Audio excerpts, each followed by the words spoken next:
بڑے خوش ہو کے کہہ رہے ہیں کہ لفظ جہاد کا ہم نے قانون بنا دیا، عمر قید۔ جو لفظ جہاد کرے گا اگر کوئی مسلمان لڑکا، عمر قید۔ لوگ جو ہیں وہ ہم پہ الٹا لفظ جہاد کا الزام لگا دیتے ہیں کہ مسلمان لفظ جہاد کر رہے ہیں۔ لفظ جہاد کا مطلب کیا ان کی نظر میں؟ حالانکہ جہاد کا لفظ کا غلط استعمال ہے۔ جہاد کا مطلب یہ ہے ہی نہیں کہ شادی کرو یا غیر عورتوں سے شادی کرو۔ جہاد کا مطلب ہے اپنے آپ پر کنٹرول کرو، گناہ سے بچو۔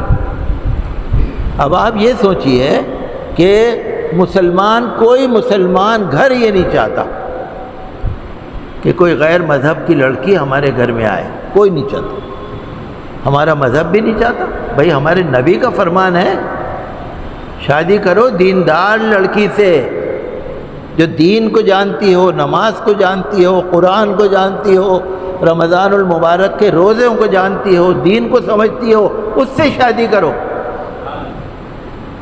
اور ہر مسلمان یہ چاہتا ہے کہ ہمارے گھر میں اگر بہو آئے تو ہماری دیندار لڑکی آئے مسلمان، تاکہ اگر بچے پیدا ہوں تو پہلا جو مدرسہ ہے، پہلا جو اسکول ہے، ماں کی گود ہوتی ہے۔ الٹا لوگ ہم پہ الزام لگا دیتے ہیں لفظ جہاد، لفظ جہاد۔ میں نے دیکھا تھا اتر پردیش میں لفظ جہاد کے قانون پر کچھ ابھی نیا کارروائی ہوئی ہے، بڑے خوش ہو کے کہہ رہے ہیں کہ لفظ جہاد کا ہم نے قانون بنا دیا، عمر قید۔ جو لفظ جہاد کرے گا اگر کوئی مسلمان لڑکا، عمر قید۔ حالانکہ ہمیں اس سے کوئی مطلب نہیں، ہم کہتے ہیں لڑکا بھٹکا کیوں، گیا کیوں، جب گیا تو سزا بھگتو۔ ہمیں اس سے کوئی مطلب نہیں ہے، ہمارا مذہب یہ چاہتا ہی نہیں۔ جیسے لینڈ جہاد، بھائی زمین کا جہاد، یہ کہتے ہیں مسلمان جو ہیں درگاہیں بناتے ہیں، مسجدیں بناتے ہیں، یہ لینڈ جہاد کرتے ہیں۔ لینڈ کا مطلب زمین، انگریزی کا لفظ ہے، لینڈ کا مطلب زمین، زمین کا جہاد۔ یہاں قبر بنا دو، وہاں قبر بنا دو، یہاں درگاہ بنا دو، یہاں مسجد بنا لو، یہاں مدرسہ بنا لو، یہ ساری جگہیں ہڑپ کرنا چاہ رہے ہیں۔ جھوٹا الزام۔ ہمارا مذہب یہ کہتا ہے کسی غیر جگہ پہ نماز بھی نہیں پڑھ سکتے آپ۔ اگر کسی غیر آدمی کی جگہ ہے، بغیر اس کی اجازت کے آپ چاہے نماز پڑھ لیں، نماز بھی نہیں پڑھ سکتے۔ کسی غیر جگہ میں یا غیر کھیت میں جا کے زمین میں بغیر مالک کی اجازت کے آپ کسی اپنے میت کو دفن بھی نہیں کر سکتے۔ ہمارا مذہب اس معاملے میں بہت سخت ہے۔ اگر کسی کی کوئی جائیداد دبا لیتا ہے، کوئی مکان دبا لیتا ہے، کوئی زمین دبا لیتا ہے، یاد رکھیے قیامت کے دن وہ زمین طوق بنا کر اس کے گلے میں ڈالی جائے گی، سزا ملے گی۔ کوئی بھی زمین ہو، کسی کی جائیداد ہو، کسی کی پراپرٹی ہو، کسی نے مقدمہ لڑا اور زمین کسی کی ہتھیا لی، ہمارا مذہب نہیں ہے۔ لیکن لوگ الزام لگا دیتے ہیں لینڈ جہاد۔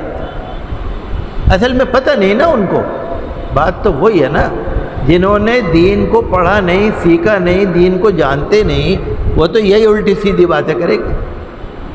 بھائی جن کو دین آتا ہی نہیں، جنہوں نے دین کا لفظ ہی نہیں سیکھا، مذہب اسلام کی شکل بھی نہیں دیکھی، وہ کیا جانے۔ 15 اگست آ رہی ہے، جشن آزادی، یوم آزادی، ہمارا بڑا جشن ہوتا ہے، پورے ہندوستان کا مہا جشن ہے۔ مسلمان، ہندو، سکھ، عیسائی، جین، بودھ، پارسی، دلت، S C, S T, O B C, آدیواسی، پورے بھارت کے لوگ، پورے بھارت کے 140 145 کروڑ جتنے بھی ہیں، سب جشن مناتے، ترنگا لہراتے ہیں۔ ہمارے مدرسوں میں، ہمارے اسکولوں میں، ہماری بلڈنگوں پر آپ دیکھیے گا، پرانی دلی میں چھتوں پہ لوگ کھڑے ہوئے جھنڈے لہرا رہے ہوں گے، خوشی مناتے ہیں مسلمان۔ کیوں؟ کہ ہم نے آزادی لی ہے نا۔ سب سے زیادہ قربانی تو مسلمانوں نے دی ہے، ہندو بھائیوں نے بھی دی ہے، لیکن آزادی لینے میں زیادہ قربانیاں مسلمانوں کی ہیں۔ تو آزادی کو بچا کے رکھنا، آزادی کی حفاظت کرنا، یہ ہماری سب کی ذمہ داری ہے۔ مجاہدین آزادی کی قربانیوں کو یاد کرنا چاہیے۔ بہرحال ہم تو یہی کہتے ہیں کہ آزادی کا جشن آ رہا ہے، مبارک ہو، لیکن ہم یہی کہتے ہیں کہ جو ہمارا بھارت کا سنویدھان ہے نا، کانسٹیٹیوشن، جو قانون ہے، آج کل بہت لوگ خوش ہو رہے ہیں، انکاؤنٹر۔ ایک ریاست ہے بھارت کی، ایک اسٹیٹ ہے، وہاں پر انکاؤنٹر بلڈوزر، بھئی یہی دو نام ہیں۔ غیرت کے مارے ڈوب کے مر جانا چاہیے کہ ججوں کی ضرورت کیا، عدالتوں کی ضرورت کیا، پھر قانون کی ضرورت کیا، پھاڑ کے پھینک دو، سنویدھان کو پھاڑ کے پھینک دو، قانون کی کتابوں کو پھاڑ کے پھینک دو، بس کسی کا مکان گرا دو، یہ گرا دو، وہ گرا دو، اس کو مار دو، اور بڑے فخر سے آتا ہے، بڑے فخر سے کہا جاتا ہے۔ بڑا افسوس ہوتا ہے مجھے، اللہ کرے کہ ہمارے ملک کے اندر قانون کا بول بالا ہو، سنویدھان کا بول بالا ہو، اور ہر مسلمان یہ چاہتا ہے کہ اپنے دیش کی خدمت کرے اور سب بھائی بہنوں کی طرح ہم رہیں۔ بھارت کی ترقی ہماری ترقی۔